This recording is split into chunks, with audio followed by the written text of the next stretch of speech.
नमस्कार खबरां दे इस बुलेटिन 'ਚ ਤੁਹਾਡਾ ਸਵਾਗਤ ਹੈ। मैं हाँ गीता सक्सेना। पहला पेश ने चौंਵੀਆਂ खबरां। ਮੁੱਖ ਮੰਤਰੀ ਕੈਪਟਨ ਅਮਰਿੰਦਰ ਸਿੰਘ ਵੱਲੋਂ ਕਿਸਾਨਾਂ ਨੂੰ 50% ਸਬਸਿਡੀ ਤੇ ਪ੍ਰਮਾਣਿਤ ਬੀਜ ਮੁਹੱਈਆ ਕਰਾਉਣ ਲਈ ਕਣਕ ਬੀਜ ਸੰਬੰਧੀ ਸਬਸਿਡੀ ਨੀਤੀ 2020-21 ਨੂੰ ਮਨਜ਼ੂਰੀ।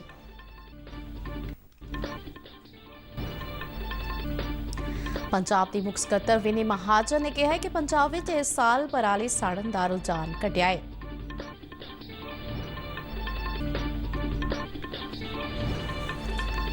ਪੰਜਾਬ ਸਰਕਾਰ ਨੇ 1626 ਸਕੂਲਾਂ ਵਿੱਚ ਬੁਨਿਆਦੀ ਢਾਂਚੇ ਤੇ ਸਿੱਖਿਆ ਦੇ ਮਿਆਰ ਲਈ 154 ਕਰੋੜ ਰੁਪਏ ਕੀਤੇ ਮਨਜ਼ੂਰ।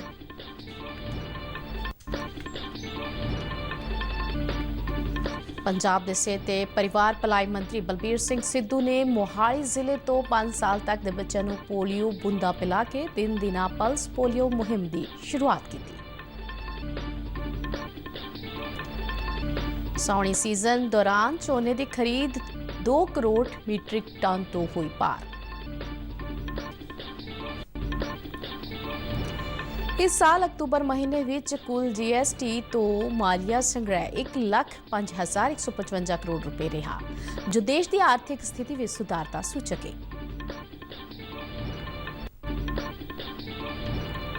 ਬਿਹਾਰ ਵਿਧਾਨ ਸਭਾ ਚੋਣਾਂ ਲਈ ਦੂਜੇ ਗੇੜ ਤਹਿਤ 17 ਜ਼ਿਲ੍ਹਿਆਂ ਦੇ 94 ਵਿਧਾਨ ਸਭਾ ਹਲਕਿਆਂ ਦੇ ਵੋਟਾਂ ਪੜ ਕੇ। ਤੇ ਹੁਣ ਖਬਰਾਂ ਵਿਸਥਾਰ ਨਾਲ।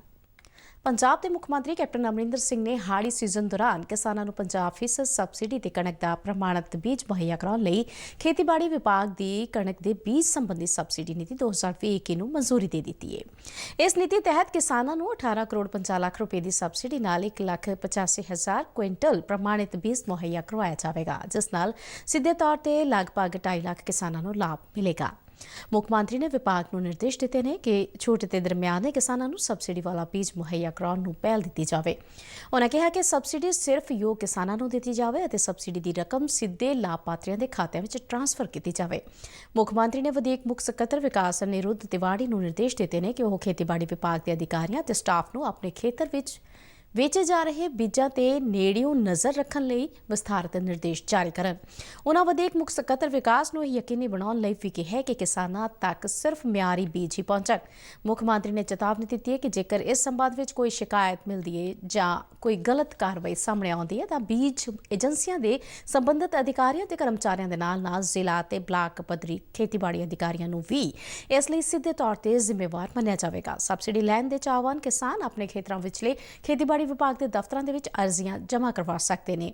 ਇਸ ਦੌਰਾਨ ਵਧੀਕ ਮੁੱਖ ਸਕੱਤਰ ਵਿਕਾਸ ਨੇ ਕਿਹਾ ਕਿ ਖੇਤੀਬਾੜੀ ਵਿਭਾਗ ਨੇ ਕਿਸਾਨਾਂ ਨੂੰ ਸਬਸਿਡੀ ਦਰਾਂ ਤੇ ਕਣਕ ਜਾਂ ਬੀਜ ਮੁਹੱਈਆ ਕਰਾਉਣ ਦੇ ਲਈ ਲੋੜੀਂਦੇ ਪ੍ਰਬੰਧਾਂ ਨੂੰ ਯਕੀਨੀ ਬਣਾਇਆ ਹੈ। ਸਬਸਿਡੀ ਬੀਜਾਂ ਦੀ ਕੁੱਲ ਕੀਮਤ ਦੇ 50% ਬਰਾਬਰ ਜਾਂ ਵੱਧ ਤੋਂ ਵੱਧ 1,000 ਰੁਪਏ ਪ੍ਰਤੀ ਕੁਇੰਟਲ ਦੇ ਹਿਸਾਬ ਦੇ ਨਾਲ ਯੋਗ ਕਿਸਾਨਾਂ ਦੇ ਬੈਂਕ ਖਾਤਿਆਂ ਦੇ ਵਿੱਚ ਸਿੱਧੇ ਟ੍ਰਾਂਸਫਰ ਕੀਤੀ ਜਾਵੇਗੀ ਅਤੇ ਕਣਕ ਦੇ ਬੀਜ ਅਤੇ ਸਬਸਿਡੀ ਵੱਧ ਤੋਂ ਵੱਧ 5 ਏਕੜ ਰਕਬੇ ਦੇ ਲਈ ਦਿੱਤੀ ਜਾਵੇਗੀ।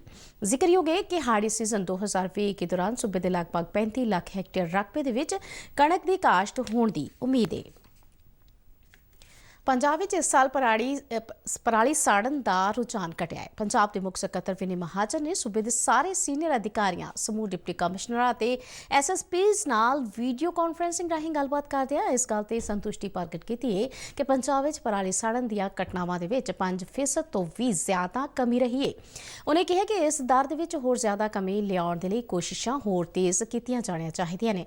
ਪੰਜਾਬ ਵਿੱਚ ਹੁਣ ਤੱਕ 137,99,000 ਟਨ ਝੋਨੇ ਦੀ ਆਮਦ ਹੋ ਚੁੱਕੀ ਹੈ, ਜੋ ਪਿਛਲੇ ਸਾਲ ਨਾਲੋਂ 33% ਜ਼ਿਆਦਾ ਹੈ। ਪਰਾਲੀ ਸਾੜਨ ਦੀ ਸਮੱਸਿਆ ਬਾਰੇ ਸਾਰੇ ਡਿਪਟੀ ਕਮਿਸ਼ਨਰਾਂ ਤੇ SSPs ਨੂੰ ਹਦਾਇਤਾਂ ਜਾਰੀ ਕਰਦਿਆਂ ਮੁੱਖ ਸਕੱਤਰ ਨੇ ਕਿਹਾ ਕਿ ਜ਼ਿਲ੍ਹਾ ਅਧਿਕਾਰੀ ਇਸ ਮਾਮਲੇ ਨੂੰ ਹੋਰ ਗੰਭੀਰਤਾ ਨਾਲ ਲੈਣ। ਹਾਲਾਂਕਿ ਪਿਛਲੇ ਸਾਲ ਦੇ ਮੁਕਾਬਲੇ ਹੁਣ ਤੱਕ ਪਰਾਲੀ ਸਾੜਨ ਦੀਆਂ ਘਟਨਾਵਾਂ ਘੱਟ ਦਰਜ ਕੀਤੀਆਂ ਗਈਆਂ ਨੇ।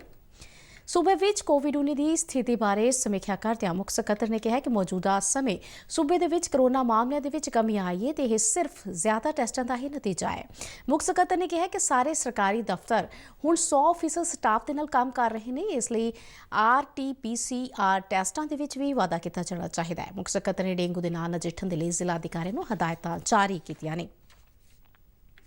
ਪੰਜਾਬ ਦੇ ਸਿੱਖਿਆ ਮੰਤਰੀ ਵਿਜੇ ਇੰਦਰ ਸਿੰਗਲਾ ਨੇ ਦੱਸਿਆ ਕਿ ਸੂਬਾ ਸਰਕਾਰ ਨੇ 1626 ਸਕੂਲਾਂ ਵਿੱਚ 1662 ਕਮਰੇ ਬਣਾਉਣ ਦੀ ਪਹਿਲ ਕੀਤੀ ਹੈ ਤੇ ਇਸ ਮੰਤਵ ਦੇ ਲਈ 154 ਕਰੋੜ 82 ਲੱਖ ਰੁਪਏ ਮਨਜ਼ੂਰ ਕੀਤੇ ਗਏ ਨੇ। ਕੈਬਨਿਟ ਮੰਤਰੀ ਨੇ ਕਿਹਾ ਕਿ ਉਸਾਰੀ ਦਾ ਕੰਮ ਮੁਕੰਮਲ ਹੋਣ ਤੋਂ ਬਾਅਦ ਸਾਰੀਆਂ ਜਮਾਤਾਂ ਨੂੰ ਸਮਾਰਟ ਜਮਾਤਾਂ ਦੇ ਵਿੱਚ ਤਬਦੀਲ ਕੀਤਾ ਜਾਵੇਗਾ। ਇਸ ਵਿੱਚ ਪ੍ਰੋਜੈਕਟਰ, CPU ਤੇ ਹੋਰ ਲੋੜੀਂਦਾ ਫਰਨੀਚਰ ਸ਼ਾਮਲ ਹੋਵੇਗਾ। ਉਹਨਾਂ ਕਿਹਾ ਕਿ ਸਰਕਾਰ ਸਕੂਲਾਂ ਦੇ ਬੁਨਿਆਦੀ ਢਾਂਚੇ ਤੇ ਸਿੱਖਿਆ ਦੇ ਮਿਆਰ ਨੂੰ ਸੁਧਾਰਨ ਦੇ ਲਈ ਅਣਥੱਕ ਮਿਹਨਤ ਕਰ ਰਹੀ ਹੈ।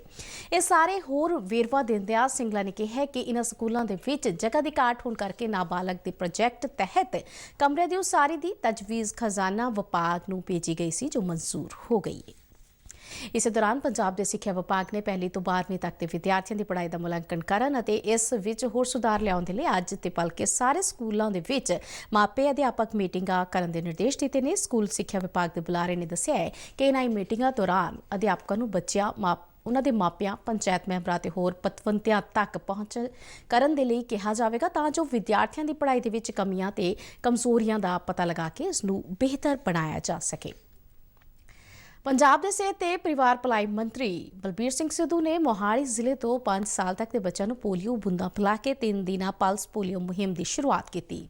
ਪਲਸ ਪੋਲੀਓ ਮੁਹਿੰਮ ਦਾ ਇਹ ਸੂਬਾ ਪੱਧਰੀ ਸਮਾਗਮ ਮੋਹਾਲੀ ਜ਼ਿਲ੍ਹੇ ਦੇ ਪਿੰਡ ਸੋਹਾਣਾ ਦੇ ਵਿੱਚ ਆਯੋਜਿਤ ਕੀਤਾ ਗਿਆ।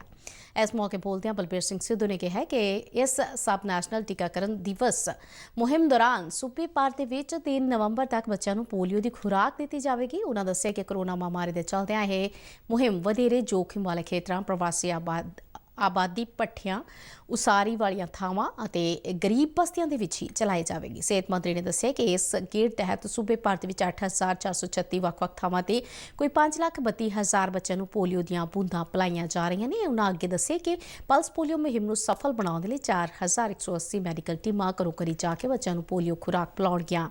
ਇਸ ਤੋਂ ਇਲਾਵਾ ਪੋਲੀਓ ਦੀ ਦਵਾਈ ਪਿਲਾਉਣ ਦੇ ਲਈ 559 ਮੋਬਾਈਲ ਟੀਮਾਂ ਤੈਨਾਤ ਕੀਤੀਆਂ ਗਈਆਂ ਨੇ। ਇਸ ਸਮਾਗਮ ਦੌਰਾਨ ਪੰਜਾਬ ਦੇ ਡਾਇਰੈਕਟਰ ਸਿਹਤ ਸੇਵਾਵਾਂ ਡਾਕਟਰ ਮਨਜੀਤ ਸਿੰਘ ਨੇ ਲੋਕਾਂ ਨੂੰ ਅਪੀਲ ਕੀਤੀ ਹੈ ਕਿ ਉਹ ਇਸ ਪੋਲੀਓ ਮੁਹਿੰਮ ਵਿੱਚ ਸਿਹਤ ਵਿਭਾਗ ਨੂੰ ਪੂਰਨ ਤੌਰ ਤੇ ਸਹਿਯੋਗ ਦੇਣ ਤਾਂ ਜੋ ਪੋਲੀਓ ਦੀ ਬਿਮਾਰੀ ਦੇ ਮੁੜ ਦਾਖਲੇ ਨੂੰ ਰੋਕਿਆ ਜਾ ਸਕੇ।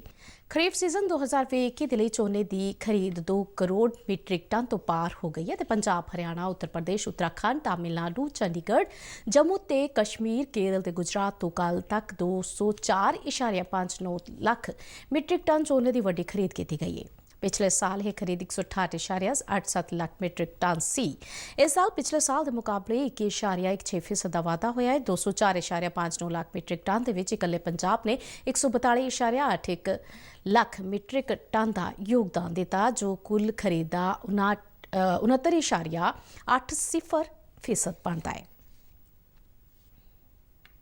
ਇਸ ਸਾਲ ਅਕਤੂਬਰ ਮਹੀਨੇ ਵਿੱਚ ਕੁੱਲ GST ਤੋਂ ਮਾਲੀਆ ਸੰਗ੍ਰਹਿ 1,05,155 ਕਰੋੜ ਰੁਪਏ ਰਿਹਾ, ਜੋ ਦੇਸ਼ ਦੀ ਆਰਥਿਕ ਸਥਿਤੀ ਦੇ ਵਿੱਚ ਸੁਧਾਰ ਦਾ ਸੂਚਕ ਹੈ। ਕੇਂਦਰੀ ਵਿੱਤ ਮੰਤਰਾਲਾ ਨੇ ਦੱਸਿਆ ਕਿ GST ਮਾਲੀਆ ਸੰਗ੍ਰਹਿ ਦੇ ਵਿੱਚ 19,193 ਕਰੋੜ ਰੁਪਏ, CGST 25,411 ਕਰੋੜ ਰੁਪਏ, SGST 52,540 ਕਰੋੜ ਰੁਪਏ, IGST ਅਤੇ 8,011 ਕਰੋੜ ਰੁਪਏ ਉਪਕਰ ਰਾਹੀਂ ਪ੍ਰਾਪਤ ਹੋਏ ਨੇ।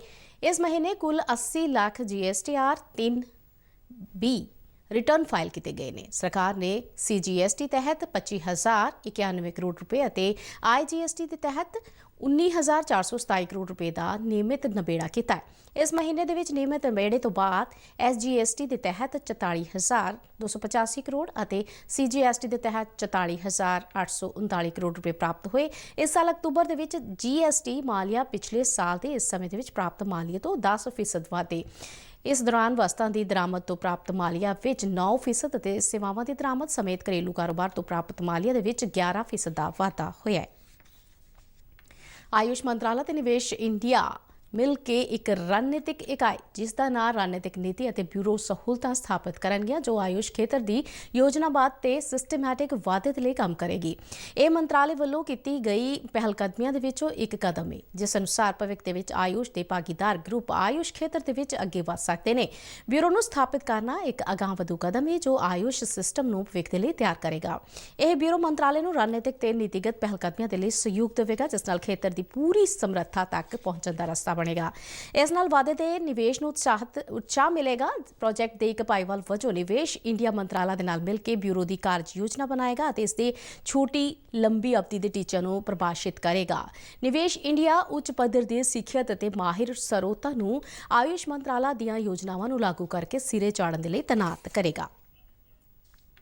ਬਿਹਾਰ ਵਿਧਾਨ ਸਭਾ ਚੋਣਾਂ ਦੇ ਲਈ ਦੂਜੇ ਗੇੜ ਤਹਿਤ 17 ਜ਼ਿਲ੍ਹਿਆਂ ਦੇ 94 ਵਿਧਾਨ ਸਭਾ ਹਲਕਿਆਂ ਦੇ ਲਈ ਚੋਣ ਪ੍ਰਚਾਰ ਕੱਲ੍ਹ ਸ਼ਾਮੀ ਸਮਾਪਤ ਹੋ ਗਿਆ ਹੈ।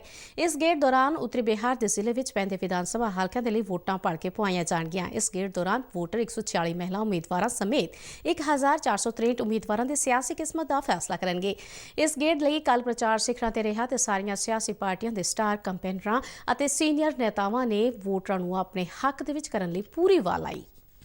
ਸੂਬੇ ਵਿੱਚ 3 ਗੇੜਾਂ ਤਹਿਤ ਵਿਧਾਨ ਸਭਾ ਚੋਣਾਂ ਕਰਵਾਈਆਂ ਜਾ ਰਹੀਆਂ ਨੇ। ਪਹਿਲੇ ਗੇੜ ਦੇ ਲਈ 28 ਅਕਤੂਬਰ ਨੂੰ ਵੋਟਾਂ ਪਵਾਈਆਂ ਜਾ ਚੁੱਕੀਆਂ ਨੇ ਤੇ ਦੂਜੇ ਗੇੜ ਤਹਿਤ ਪਟਨਾ, ਵੈਸ਼ਾਲੀ, ਸੀਤਾਮੜੀ, ਦਰਪੰਗਾ ਤੇ ਮਧੂਬਨੀ ਦੇ ਵਿੱਚ ਵੋਟਾਂ ਪਾ ਕੇ ਪਵਾਈਆਂ ਜਾਣਗੀਆਂ। ਤੀਜੇ ਗੇੜ ਦੇ ਵਿੱਚ 7 ਨਵੰਬਰ ਨੂੰ ਵੋਟਾਂ ਪਵਾਈਆਂ ਜਾਣਗੀਆਂ। ਵੋਟਾਂ ਦੀ ਗਿਣਤੀ 10 ਨਵੰਬਰ ਨੂੰ ਹੋਵੇਗੀ। ਕੌਮੀ ਜਲ ਜੀਵਨ ਮਿਸ਼ਨ ਭਲਕੇ ਵਰਚੁਅਲ ਮਾਧਿਅਮ ਦੇ ਰਾਹੀਂ ਇੱਕ ਕਾਨਫਰੰਸ ਆਯੋਜਿਤ ਕਰ ਰਿਹਾ ਹੈ। ਇਸ ਕਾਨਫਰੰਸ ਦੇ ਵਿੱਚ ਮਿਸ਼ਨ ਨੂੰ ਤੇਜ਼ੀ ਅਤੇ ਵੱਡੇ ਪੈਮਾਨੇ ਤੇ ਕੁਸ਼ਲਤਾਪੂਰਵਕ ਲਾਗੂ ਕਰਨ ਦੇ ਵੱਖ-ਵੱਖ ਮੁੱਦਿਆਂ ਤੇ ਵਿਚਾਰ ਵਟਾਂਦਰਾ ਕੀਤਾ ਜਾਵੇਗਾ। ਜਲ ਜੀਵਨ ਮਿਸ਼ਨ ਦਾ ਮੰਤਵ ਹਰੇਕ ਘਰ ਨੂੰ ਪੀਣ ਵਾਲੇ ਪਾਣੀ ਦੀ ਸਪਲਾਈ ਯਕੀਨੀ ਬਣਾਉਣ ਦੇ ਨਾਲ ਲੰਬੇ ਸਮੇਂ ਦੇ ਲਈ ਲੋੜੀਂਦੀ ਮਾਤਰਾ ਦੇ ਵਿੱਚ ਨਿਰਧਾਰਿਤ ਗੁਣਵੱਤਾ ਦੀ ਜਲ ਸਪਲਾਈ ਕਰਨਾ ਹੈ। ਇਸ ਕਾਨਫਰੰਸ ਦੌਰਾਨ ਜਲ ਸ਼ਕਤੀ ਮੰਤਰੀ ਗਜੇਂਦਰ ਸਿੰਘ ਸ਼ੇਖਾਵਤ, ਸਾਰੇ ਸੂਬਿਆਂ ਤੇ ਕੇਂਦਰ ਸ਼ਾਸਿਤ ਪ੍ਰਦੇਸ਼ਾਂ ਦੇ ਇੰਚਾਰਜ ਮੰਤਰੀਆਂ ਦੇ ਨਾਲ ਜਲ ਜੀਵਨ ਮਿਸ਼ਨ ਤਹਿਤ 100 ਦਿਨਾਂ ਮੁਹਿੰਮ ਤੇ ਵਿਸ਼ੇਸ਼ ਜ਼ੋਰ ਦਿੰਦਿਆਂ ਹੋਇਆ ਯੋਜਨਾਬੰਦੀ ਲਾਗੂ ਕਰਨ ਬਾਰੇ ਵਿਚਾਰ ਵਟਾਂਦਰਾ ਕਰਨਗੇ। ਭਾਰਤ ਨੇ ਪਾਕਿਸਤਾਨ ਵੱਲੋਂ ਗੈਰ ਕਾਨੂੰਨੀ ਅਤੇ ਜ਼ਬਰਦਸਤੀ ਭਾਰਤੀ ਖੇਤਰ ਦੇ ਵਿੱਚ ਬਦਲਾਅ ਕਰਨ ਦੇ ਯਤਨਾਂ ਨੂੰ ਪੂਰੀ ਤਰ੍ਹਾਂ ਰੱਦ ਕੀਤਾ ਹੈ। ਭਾਰਤ ਨੇ ਫਿਰ ਦੁਹਰਾਇਆ ਹੈ ਕਿ ਜੰਮੂ ਕਸ਼ਮੀਰ ਦੇ ਲੱਦਾਖ ਅਤੇ ਕਥਿਤ ਗਿਲਗਿਟ ਬਾਲਟਿਸਤਾਨ ਭਾਰਤ ਦਾ ਅਨਿੱਖੜਵਾਂ ਅੰਗ ਹੈ। ਇਹ 1947 ਦੇ ਵਿੱਚ ਜੰਮੂ ਕਸ਼ਮੀਰ ਦੇ ਭਾਰਤ ਦੇ ਵਿੱਚ ਸ਼ਾਮਲ ਹੋਣ ਵੇਲੇ ਤੋਂ ਕਾਨੂੰਨੀ ਤੌਰ ਤੇ ਅਟਲ ਹੈ। ਪਾਕਿਸਤਾਨ ਦੇ ਪ੍ਰਧਾਨ ਮੰਤਰੀ ਵੱਲੋਂ ਗਿਲਗਿਟ ਬਾਰੇ ਦਿੱਤੇ ਬਿਆਨ ਦੇ ਸੰਬੰਧ ਦੇ ਵਿੱਚ ਵਿਦੇਸ਼ ਮੰਤਰਾਲੇ ਦੇ ਬੁਲਾਰੇ ਅਨੁਰਾਗ ਸ਼੍ਰੀਵਾਸਤਵ ਨੇ ਕਿਹਾ ਕਿ ਪਾਕਿਸਤਾਨ ਦਾ ਗੈਰ ਕਾਨੂੰਨੀ ਅਤੇ ਜ਼ਬਰਦਸਤੀ ਕਬਜ਼ਾ ਕੀਤੇ ਗਏ ਖੇਤਰਾਂ ਦੇ ਉੱਤੇ ਕੋਈ ਅਧਿਕਾਰ ਨਹੀਂ ਹੈ। ਜੰਮੂ ਅਤੇ ਕਸ਼ਮੀਰ ਵਿੱਚ ਸ਼੍ਰੀਨਗਰ ਸ਼ਹਿਰ ਦੇ ਬਾਹਰਵਾਰ ਸੁਰੱਖਿਆ ਬਲਾਂ ਦੇ ਨਾਲ ਹੋਏ ਇੱਕ ਮੁਕਾਬਲੇ ਦੌਰਾਨ ਹਿਜ਼ਬੁਲ ਮੁਜਾਹਿਦੀਨ ਦਾ ਮੁਖੀ ਸੈਫੁੱਲਾ ਮਾਰਿਆ ਗਿਆ। ਸਰਕਾਰੀ ਸੂਤਰਾਂ ਨੇ ਸ਼੍ਰੀਨਗਰ ਦੇ ਵਿੱਚ ਦੱਸਿਆ ਕਿ ਸੁਰੱਖਿਆ ਬਲਾਂ ਨੇ ਇਲਾਕੇ ਦੇ ਵਿੱਚ ਆਤੰਕਵਾਦੀਆਂ ਦੀ ਮੌਜੂਦਗੀ ਬਾਰੇ ਸੂਹ ਮਿਲਣ ਮਗਰੋਂ ਇਲਾਕੇ ਦੀ ਘੇਰਾਬੰਦੀ ਕਰਕੇ ਤਲਾਸ਼ੀ ਮੁਹਿੰਮ ਚਲਾਈ, ਜਿਸ ਦੌਰਾਨ ਇੱਕ ਥਾਂ ਤੇ ਲੁਕੇ ਹੋਏ ਆਤੰਕਵਾਦੀਆਂ ਨੇ ਆਟੋਮੈਟਿਕ ਹਥਿਆਰਾਂ ਦੇ ਨਾਲ ਸੁਰੱਖਿਆ ਬਲਾਂ ਤੇ ਫਾਇਰਿੰਗ ਕੀਤੀ। ਸੁਰੱਖਿਆ ਬਲਾਂ ਵੱਲੋਂ ਜਵਾਬੀ ਫਾਇਰਿੰਗ ਤੋਂ ਬਾਅਦ ਮੁਕਾਬਲਾ ਸ਼ੁਰੂ ਹੋ ਗਿਆ, ਜਿਸ ਦੌਰਾਨ ਹਿਜ਼ਬੁਲ ਮੁਜਾਹਿਦੀਨ ਦਾ ਇਹ ਆਤੰਕਵਾਦੀ ਮਾਰਿਆ ਗਿਆ। ਸੁਰੱਖਿਆ ਬਲਾਂ ਨੇ ਮੁਕਾਬਲੇ ਵਾਲੀ ਥਾਂ ਤੋਂ ਇੱਕ ਸ਼ੱਕੀ ਆਤੰਕਵਾਦੀ ਨੂੰ ਵੀ ਗ੍ਰਿਫਤਾਰ ਕੀਤਾ ਹੈ। ਮੌਕੇ ਤੇ ਹਥਿਆਰ ਅਤੇ ਗੋਲੀ ਸਿੱਕੇ ਤੋਂ ਇਲਾਵਾ ਇਤਰਾਜ਼ਯੋਗ ਸਮੱਗਰੀ ਵੀ ਬਰਾਮਦ ਕੀਤੀ ਗਈ ਹੈ। ਜੰਮੂ ਕਸ਼ਮੀਰ ਪੁਲਿਸ ਦੇ ਮੁਖੀ ਦਿਲਬਾਗ ਸਿੰਘ ਨੇ ਇੱਕ ਪ੍ਰੈਸ ਕਾਨਫਰੰਸ ਦੌਰਾਨ ਦੱਸਿਆ ਕਿ ਹਿਜ਼ਬੁਲ ਮੁਜਾਹਿਦੀਨ ਦੇ ਮੁਖੀ ਸੈਫੁੱਲਾ ਦਾ ਮਾਰਿਆ ਜਾਣਾ ਸੁਰੱਖਿਆ ਬਲਾਂ ਦੀ ਇੱਕ ਵੱਡੀ ਸਫਲਤਾ ਹੈ। ਪੰਜਾਬ ਵਿੱਚ ਕੋਵਿਡ ਮਾਮਲਿਆਂ ਵਿੱਚ ਸੁਧਾਰ ਦੀ ਰਫ਼ਤਾਰ ਲਗਾਤਾਰ ਜਾਰੀ ਹੈ ਤੇ ਸਥਿਤੀ ਦਿਨ ਬ ਦਿਨ ਬਿਹਤਰ ਹੋ ਰਹੀ ਹੈ। ਬੀਤੇ ਦਿਨ ਪੰਜਾਬ ਦੇ ਵਿੱਚ 352 ਨਵੇਂ ਐਕਟਿਵ ਮਾਮਲੇ ਸਾਹਮਣੇ ਆਏ ਨੇ, ਜਿਨ੍ਹਾਂ ਦੇ ਵਿੱਚ ਲੁਧਿਆਣਾ ਤੋਂ 68, ਜਲੰਧਰ ਤੋਂ 61, ਪਟਿਆਲਾ ਤੋਂ 28, ਮੋਹਾਲੀ ਤੋਂ 32, ਅੰਮ੍ਰਿਤਸਰ ਤੋਂ 23, ਸੰਗਰੂਰ ਤੋਂ 12 ਤੇ ਹੁਸ਼ਿਆਰਪੁਰ ਤੋਂ 14 ਮਾਮਲੇ ਸਾਹਮਣੇ ਆਏ। ਬੀਤੇ ਦਿਨ ਸੂਬੇ ਦੇ ਵਿੱਚ ਕਰੋਨਾ ਕਾਰਨ 12 ਮੌਤਾਂ ਦੀ ਵੀ ਦਰਜ ਕੀਤੀਆਂ ਗਈਆਂ ਨੇ। ਸੂਬੇ ਵਿੱਚ ਹੁਣ ਕਰੋਨਾ ਦੇ ਐਕਟਿਵ ਮਾਮਲਿਆਂ ਦੀ ਗਿਣਤੀ ਘਟ ਕੇ 4195 ਹੋ ਗਈ ਹੈ। ਬੁਲੇਟਿਨ ਦੇ ਅਖੀਰ ਵਿੱਚ ਚੋਣਵੀਆਂ ਖਬਰਾਂ ਇੱਕ ਵਾਰ ਫਿਰ ਤੋਂ। ਮੁੱਖ ਮੰਤਰੀ ਕੈਪਟਨ ਅਮਰਿੰਦਰ ਸਿੰਘ ਵੱਲੋਂ ਕਿਸਾਨਾਂ ਨੂੰ 50% ਸਬਸਿਡੀ ਤੇ ਪ੍ਰਮਾਣਿਤ ਬੀਜ ਮੁਹੱਈਆ ਕਰਾਉਣ ਦੇ ਲਈ ਕਣਕ ਬੀਜ ਸੰਬੰਧੀ ਸਬਸਿਡੀ ਨੀਤੀ 2020-21 ਨੂੰ ਮਨਜ਼ੂਰੀ। ਪੰਜਾਬ ਦੇ ਮੁੱਖ ਸਕੱਤਰ ਵਿਨੀ ਮਹਾਜਨ ਨੇ ਕਿਹਾ ਕਿ ਪੰਜਾਬ ਵਿੱਚ ਇਸ ਸਾਲ ਪਰਾਲੀ ਸਾੜਨ ਦਾ ਰੁਝਾਨ ਘਟਿਆ ਹੈ। ਪੰਜਾਬ ਸਰਕਾਰ ਨੇ 1626 ਸਕੂਲਾਂ ਵਿੱਚ ਬੁਨਿਆਦੀ ਢਾਂਚੇ ਤੇ ਸਿੱਖਿਆ ਦੇ ਮਿਆਰ ਦੇ ਲਈ 154 ਕਰੋੜ ਰੁਪਏ ਕੀਤੇ ਮਨਜ਼ੂਰ। ਪੰਜਾਬ ਦੇ ਸਿਹਤ ਤੇ ਪਰਿਵਾਰ ਭਲਾਈ ਮੰਤਰੀ ਬਲਬੀਰ ਸਿੰਘ ਸਿੱਧੂ ਨੇ ਮੋਹਾਲੀ ਜ਼ਿਲ੍ਹੇ ਤੋਂ 5 ਸਾਲ ਤੱਕ ਦੇ ਬੱਚਿਆਂ ਨੂੰ ਪੋਲੀਓ ਬੂੰਦਾਂ ਪਿਲਾ ਕੇ 3 ਦਿਨਾਂ ਪਲਸ ਪੋਲੀਓ ਮੁਹਿੰਮ ਦੀ ਸ਼ੁਰੂਆਤ ਕੀਤੀ। ਸਾਉਣੀ ਸੀਜ਼ਨ ਦੌਰਾਨ ਝੋਨੇ ਦੀ ਖਰੀਦ 2 ਕਰੋੜ ਮੀਟ੍ਰਿਕ ਟਨ ਤੋਂ ਹੋਈ ਪਾਰ। ਇਸ ਸਾਲ ਅਕਤੂਬਰ ਮਹੀਨੇ ਵਿੱਚ ਕੁੱਲ GST ਤੋਂ ਮਾਲੀਆ ਸੰਗ੍ਰਹਿ 1,05,155 ਕਰੋੜ ਰੁਪਏ ਰਿਹਾ, ਜੋ ਦੇਸ਼ ਦੀ ਆਰਥਿਕ ਸਥਿਤੀ ਵਿੱਚ ਸੁਧਾਰ ਦਾ ਸੂਚਕ ਹੈ। ਬਿਹਾਰ ਵਿਧਾਨ ਸਭਾ ਚੋਣਾਂ ਲਈ ਦੂਜੇ ਗੇੜ ਤਹਿਤ 17 ਜ਼ਿਲ੍ਹਿਆਂ ਦੇ 94 ਵਿਧਾਨ ਸਭਾ ਹਲਕਿਆਂ ਦੇ ਲਈ ਵੋਟਾਂ ਭਰ ਕੇ। ਇਸ ਦੇ ਨਾਲ ਹੀ ਖਬਰਾਂ ਦਾ ਇਹ ਬੁਲੇਟਿਨ ਖਤਮ ਹੁੰਦਾ ਹੈ। ਇਜਾਜ਼ਤ ਦਿਓ, ਨਮਸਕਾਰ।